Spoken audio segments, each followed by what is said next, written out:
If you own china and porcelain and crystal knickknacks, this is your sign to go and dust them. Because I bet you haven't done it in a while. I see you. I see you. I see you.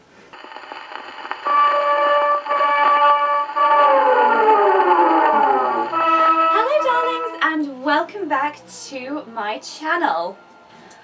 Oh my gosh, okay, so I may be a little all over the place in this video because I went out to the beach yesterday, and as you will know if you have watched my week in the life fashion diary vlog, if not, why, I worked really hard on it and I'm really proud of it. But as you will know, I ended up burning myself quite badly on, it was on my chest, it's not as bad today on my chest, but on the backs of my arms.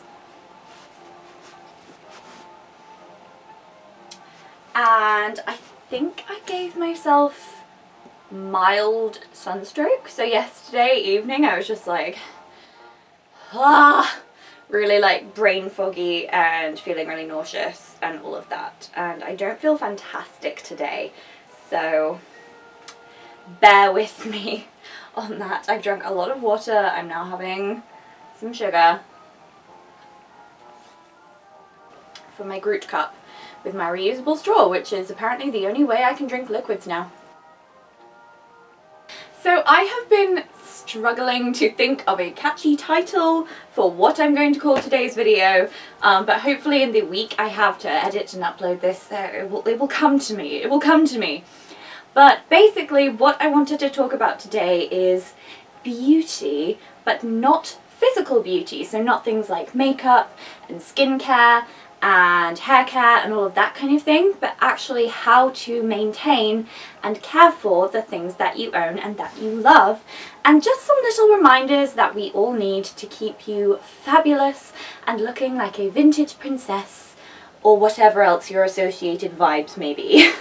So many of us are guilty of forgetting these things, and I just thought I would put all of them into one little video, so let's go. So starting with makeup, you do your makeup and it looks really beautiful. But when was the last time you washed your makeup brushes? Don't lie to me. So washing your makeup brushes is really important. You would not brush your hair with a brush that had 6 months worth of build-up of hair in it. You would de-hair your brush. I'll get to that in a minute. But why are you happy to do your foundation with a kabuki brush that you haven't washed in 6 months? Washing your brushes at least every other week, or at least at the bare minimum once every month, is so important for the health of your brushes, the longevity of your brushes, and the application of your makeup and the welfare of your skin. If you have a load of buildup and bacteria and sweat and past makeup on the brushes, then they're not going to apply as well, and you know, you're caking that on your skin. Why do you have blackheads, you wonder? That might be why. Mask acne is like a whole other thing. Don't even get me started on mask acne. My entire chin is a blackhead right now. At the bare minimum, I wash at least my foundation brushes every single week, and then my eyeshadow brushes every 2 to 3 weeks. And all of my other face brushes like blusher and that kind of thing. To do this, I take my brush, I wet it slightly, and then I use my micellar water. So I use the Botanics line from Boots because it is really affordable and cruelty free, which is very important to me. And I pour a little bit of the micellar water into the brush, making sure, especially if it's like a foundation brush like this one I uses, then pour it all into the bristles, into the middle, because that's where a lot of the product buildup gets in. And then take your hand and swizzle around and you'll start to see all of the product coming out. Rinse your hand, keep swizzling, keep rinsing until you've got a fair amount of the initial product, and then open your tap and just rinse everything out. Squeeze it, rinse it, run it over the palm of your hand until all of the water runs clear, and then you know your brush is completely clean. To dry them, I put my brushes sideways like this over a windowsill so the bristles can get to the air. This is also really good because if you put them up like this, then the water can seep into the handle, and that's going to cause your brush handles to possibly disconnect. So you want to brush them sideways and just keep them nice and aerated so that they can dry naturally. Speaking of brushes, I just mentioned it, hairbrushes, obviously, dehair them regularly. So what you can do is take your hairbrush, take a comb, and just run the comb through the bristles of the hairbrush. Then you can just pull all of the hair out and pop it in the bin. Obviously, if you have any of the really fancy like Mason Pearson boar-headed bristle brushes, then you don't want to just rake through that with a comb. That's really bad, but still find time to maybe shampoo the bristles and remove any of the excess hair. I find it especially important if I'm getting my hair freshly cut and coloured that the day before I go to the hairdresser, I will dehair all of my brushes, all of my combs, to make sure they are nice and clean, so that when I come home with my fabulous, wonderful hair, then I'm not, you know, mixing in all of the old rubbish from before I had my hair done. So the next thing I'm going to get on your back about is your shoes. Clean them, polish them, treat them with care. I have a lot of white shoes, or colour and ivory, or colour and white shoes, and people have asked me a few times how my shoes still look so nice, and it is because almost every single time I go out, when I come back, I clean my shoes. And this is especially important for white shoes. If they get marks, if you can get the marks out as quickly as possible. The way I do this is I just take a regular little cotton pad, like this one, and I put a little bit of micellar water on it. Again, micellar water is the stuff of the gods. I don't really use it for my face, but I use it for all my other cleaning needs because it's actually really magical. And I will just sit and just, you know, rub and clean all around my shoes, get all around in the heel, try and get any scuffs off. And the important thing is, if you do have a little bit of a mark on your shoe, as long as the rest of it is nicely maintained and clean, most people will not notice. And I say this from experience. No one has ever noticed a mark on my shoes because the rest of them are pretty much very well maintained. Don't look at the heel of this shoe. I've had it for about 3 years and I wear these shoes to places that I probably shouldn't. Or sometimes I go out with friends and they're like, yeah, you can wear your little heel things, and then we end up somewhere where I'm like, I should not have worn my heel things, guys. Why have you done this? The heels can get a bit scuffed, but for the most part, as long as the shoe is nicely cleaned and maintained, then it's going to last a lot longer, it's going to look a lot nicer, and it's just a really good way of caring for your shoes. You want to care for your things and you want to make them last as long as possible because that avoids you spending unnecessary money.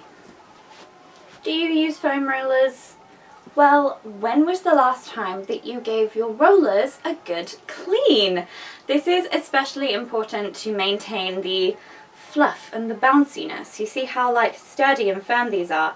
You want them to stay like that, and giving them a good wash will definitely help with that. It's really important to care for your rollers because they go in your hair all the time, they create your beautiful styles, and the better maintained they are, the better your hair will look.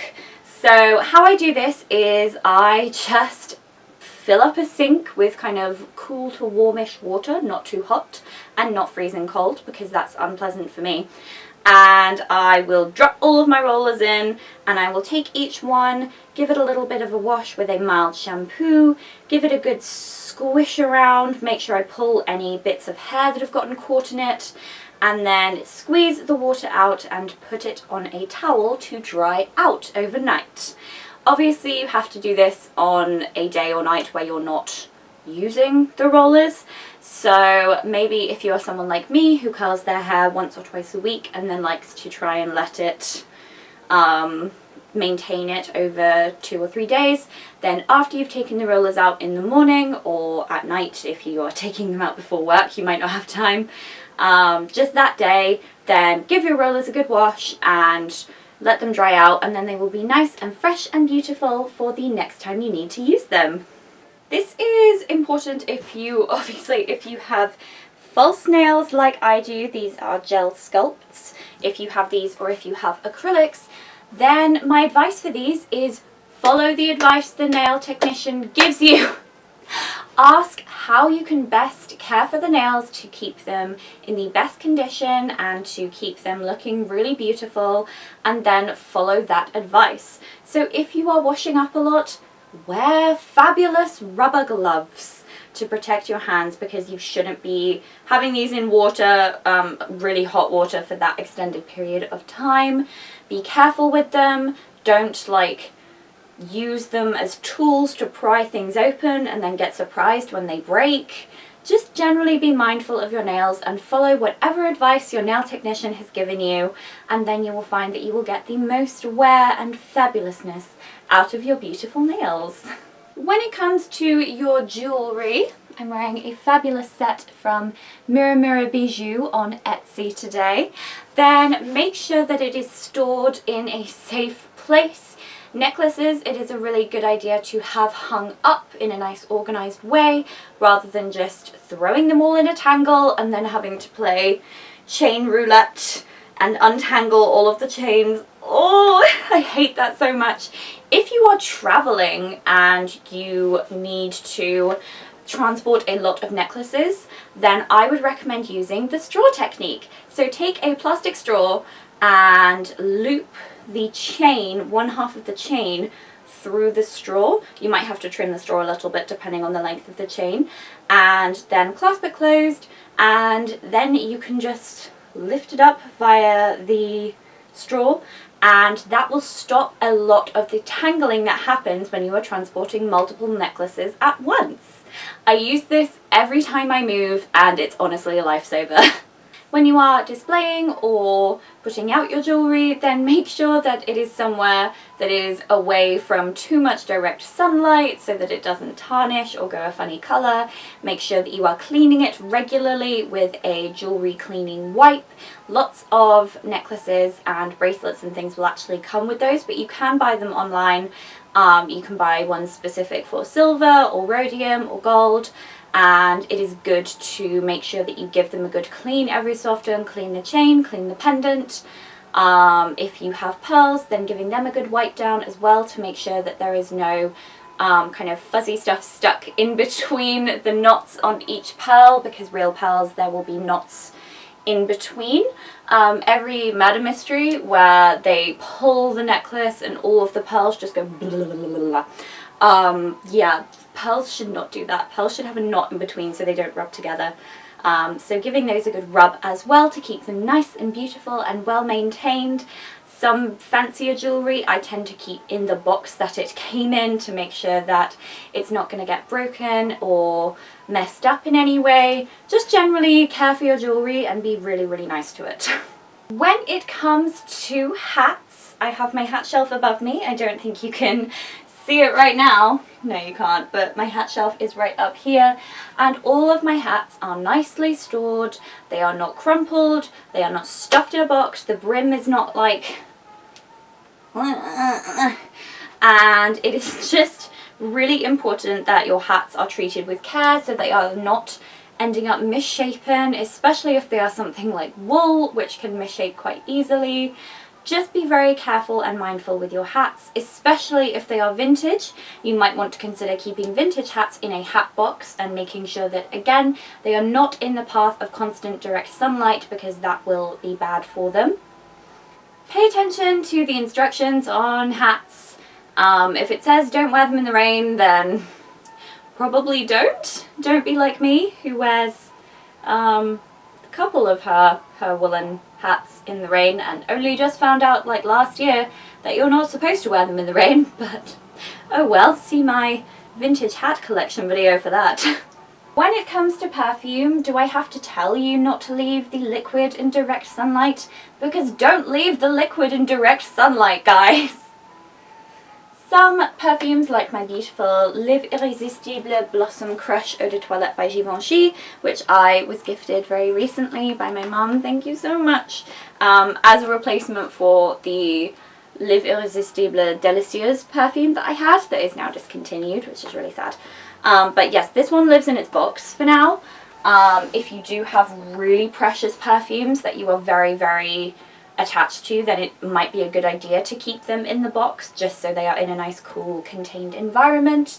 Make sure they are not somewhere where they are going to get knocked or fall over. Make sure they're not in a really, really, really hot room all of the time. And again, don't put your perfume in direct sunlight, thank you.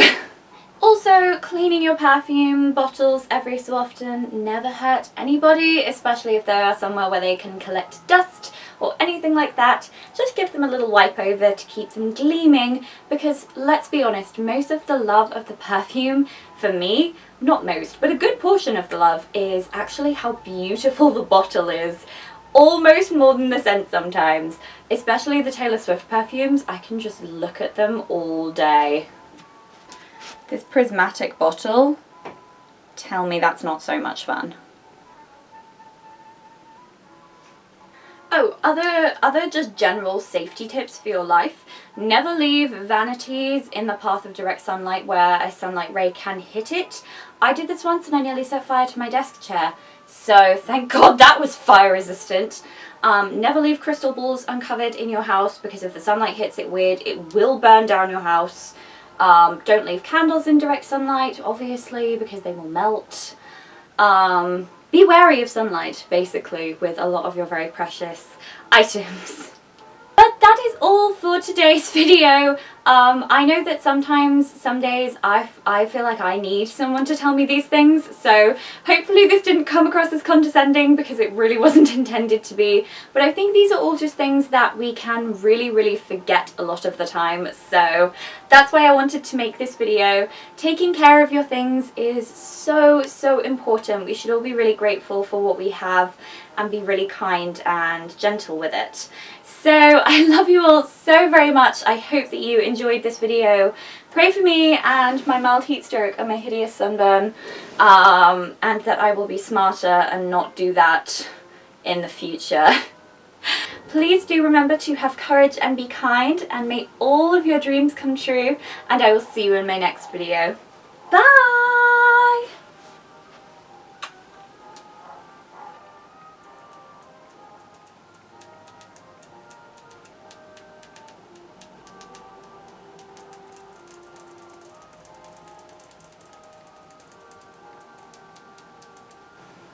I'm so hot, oh my god.